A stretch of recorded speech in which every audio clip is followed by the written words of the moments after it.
Yarana et Tatou, bienvenue et bonjour en tahitien. Je suis le représentant régional de la Polynésie française, Eric Binardi, et j'aimerais vous parler de plusieurs sujets qui nous tiennent à cœur dans notre belle région qui est la Polynésie française.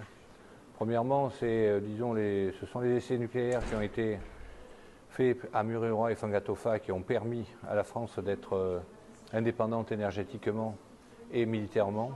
Donc on parle beaucoup de nucléaire de nos jours et je pense qu'il fallait en parler aussi. La Polynésie mérite qu'on s'intéresse à ce qui s'est passé dans les années 60 jusqu'aux années 95. Deuxièmement, l'agriculture. C'est une terre riche, c'est une terre qui a besoin aujourd'hui d'être cultivée, qui nous permettrait d'avoir une indépendance alimentaire et qui éviterait que nous ayons la quasi-totalité de nos importations qui arrivent de l'extérieur. Et troisièmement, j'aimerais vous parler des énergies thermiques des mers, qui sont donc des énergies qui permettent soit de faire de la climatisation en puisant l'eau de la mer à 800 mètres de profondeur et la faire passer sur des plaques en titane qui, donc, l'eau de mer retourne à la mer, mais par contre l'eau douce qui passe derrière ces plaques en titane sera à 4-5 degrés et permet de climatiser par exemple des hôpitaux, des communes, des petites îles, car la Polynésie c'est 5 archipels, 118 îles, 5 millions de kilomètres carrés en gros de surface de mer.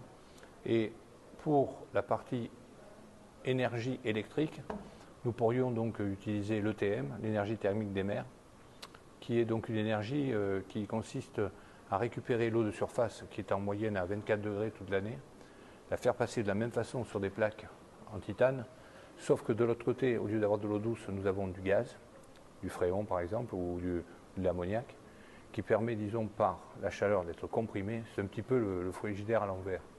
Et de faire tourner des turbines qui nous amèneraient entre 5 et 9 mégawatts en gros de puissance pour des petites communes ou pour des infrastructures style école ou tout simplement, disons, des îles éloignées. Ça nous permettrait d'être autonome économiquement grâce à cette énergie thermique des mers. Voilà ce que je voulais vous dire. Je vous souhaite donc de venir nous voir, nous rencontrer, ce beau peuple polynésien qui aujourd'hui respecte la métropole, la France, et qui a, disons, des valeurs que tout le monde devrait connaître dans ce monde un peu difficile.